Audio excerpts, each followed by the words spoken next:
Hello there. Thanks again for joining once again. I'm Nurse Kodia. I am a nurse based in the United States. And today, after several requests, I bring to you a video talking about how to transition as an international nurse to the United States. If you're based in Cameroon, if you're based in Ghana, if you're based in Nigeria, whatever part of the world outside the United States that you're based in, this video is for you. So first, you want to start by attending an accredited university, okay? You want to make sure that whatever institution you are at in your country is accredited and can be recognized internationally or by the United States. If you're in Cameroon specifically and you have an HND, that's equivalent to an associate's degree in the United States. And it's recommended that you have at least 2 years of nursing experience.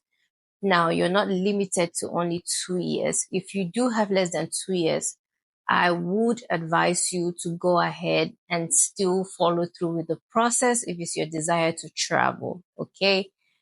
You might be a nurse with less years of experience. However, you're still knowledgeable in your duties, and if you feel and you trust that you're up to the task, why not go ahead and try? Also, thirdly, you want to work in a hospital that has at least 100 beds, okay? That you want to work in an institution that is big, that is recognized.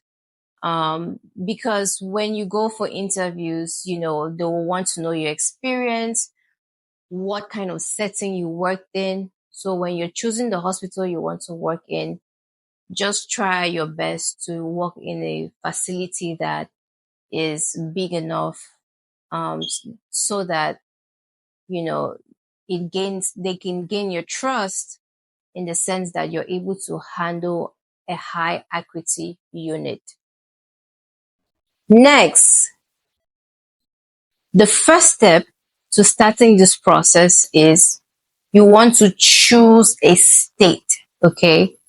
America is made up of states, and each state has a board of nursing.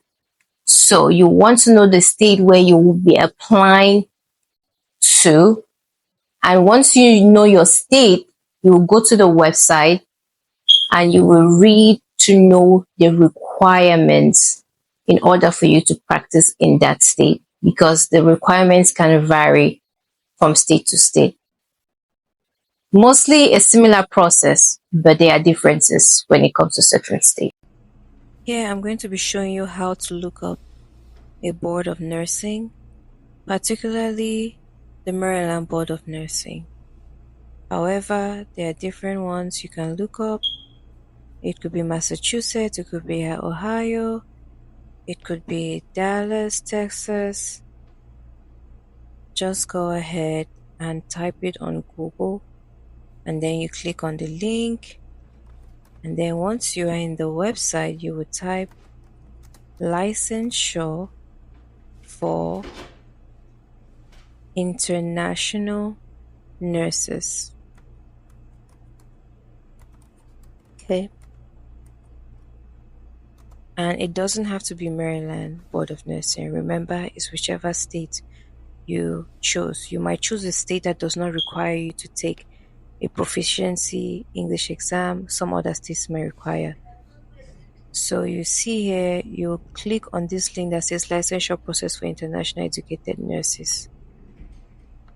And then once you get there, for Maryland, it says to call this number or email them to request an application packet. So for Maryland, they have an application packet that you have to complete and send to them before they determine if you're eligible to take the NCLEX. You see, it's different. Whereas for some other states, Once you've done all the processes, all you have to do is submit it. But as you can see here, Maryland has a packet you have to complete, and they require you to take the IELTS, which is the English proficiency exam. Okay. Next, you want to validate your credentials. By your credentials, I mean your nursing license in your home country.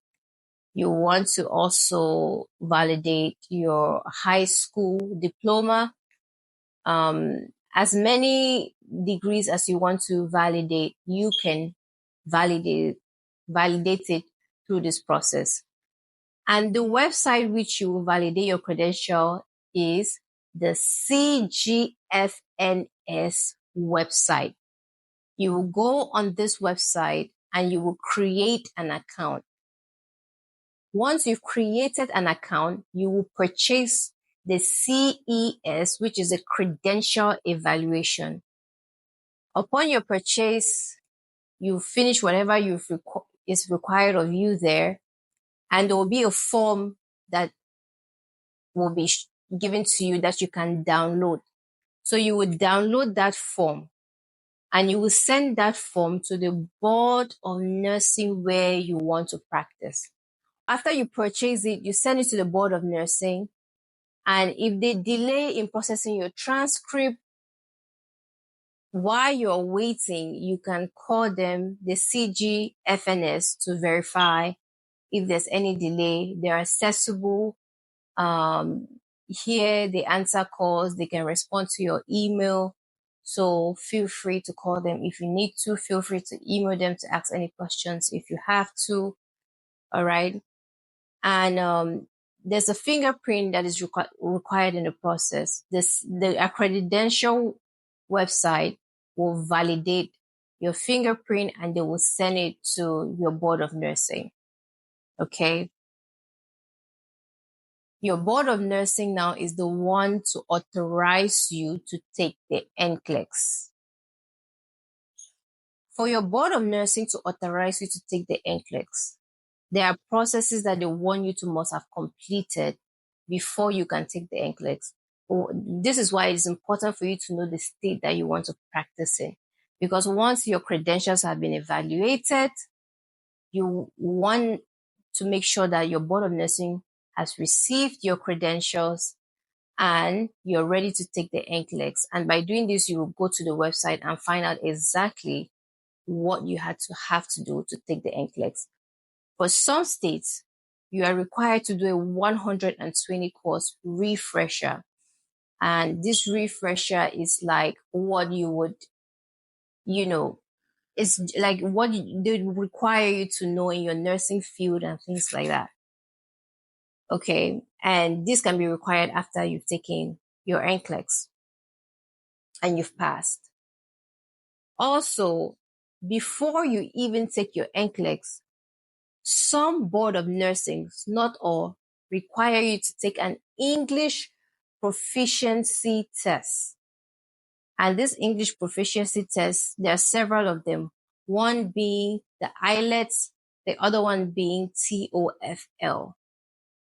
When you've taken it, you will submit your scores to the board of nursing. And on their website, they have the minimum score that they expect you to achieve on this exam. Okay, and you'll go ahead and take that exam. Now, I did mention that to validate your credentials, you have to go through CGFNS. That's a very prominent one that a lot of people use. However, there are other accreditation evaluation services, okay, that you can use. And you're not only limited to this one. If you want to go ahead and use the other ones, they can be much cheaper. So you can go ahead and try those as well. Now, if you're rejected with this one, does that mean that the other one will reject you? Not necessarily so. They vary. So you have to try and see whatever the results of that will be. So that's a little summary. But to reiterate everything, In order for you to transition to practice in the United States, you must take the NCLEX licensure exam, and you have to pass that exam before you can practice here. Like I mentioned, for you to get there, you have to know what state you want to apply to, look up their requirements, validate your credentials.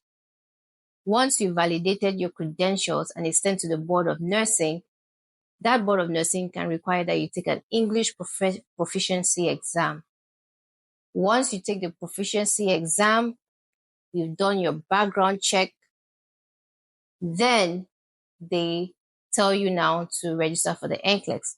And to register for the NCLEX, you register through Pearson VUE. And to register through Pearson VUE, there is a cost to it, which is about $200.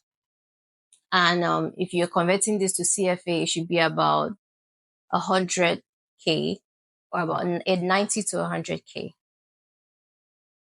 So you will pay that fee to take the NCLEX. Now, I know some of you might ask, where do I take the NCLEX? As far as I know for now, there's a center in South Africa where the exam is administered. I'll be bringing you an update on this. I'll actually be interviewing a nurse who has gone through this process so that she can explain what she had to do exactly and what the process took like, so that you have a first-hand feel of what it is to go through that. And I'll also be making a video talking about how to study for the NCLEX, and subsequent videos to stretch out different things that you will need to know. It's a lot of information, it's a lot of things. However, if you sit down, you take your time, you make your notes, and you follow through, it can be done, because there are people that have done it, and why not you? And I know someone watching this video might say, if all the nurses were to leave their country and come to the United States, who will be left there to work? This video doesn't have to be for everyone. It's for those that are interested and they see the need to explore this, okay? And explore new opportunities and, find themselves somewhere else where they can have a different experience. It's all up to you. So that's a little bit about that.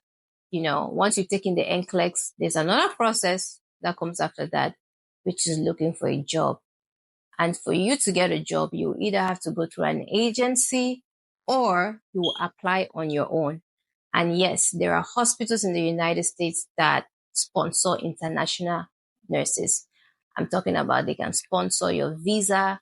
They can give you an accommodation here for a certain amount of time, and they can offer you a job once you get here. And if you want to do so by yourself, there are mediums to which you can use to find these jobs, which is going to be a whole video on its own. Or you can go to an agency that will walk you through the process of taking your NCLEX. And after your NCLEX, they will help you find a job. And after they've helped you find a job, they will also help you in processing your visa. And of course, that will incur with the cost. That's why some people prefer to go directly and apply themselves. However, if you do not understand how to do that, it can still be tedious. So you'll be cutting out the work for yourself if you get a third party involved to help you through the process. All right. And that is that for now. If you have any questions, leave it down in the comment section. And we have so many more things to explore. Just stay tuned to the channel. Thanks for watching. Again, I just wanted to add that this is an educational video, and you're encouraged. I always encourage everyone to go ahead and do your own research. It's very important. Information changes over time. Depending on when you're watching this video, some things might be different. And this is based on my research and my opinions. And I do encourage you to please go ahead and make your own findings to validate anything you hear out here. Again, thanks for listening.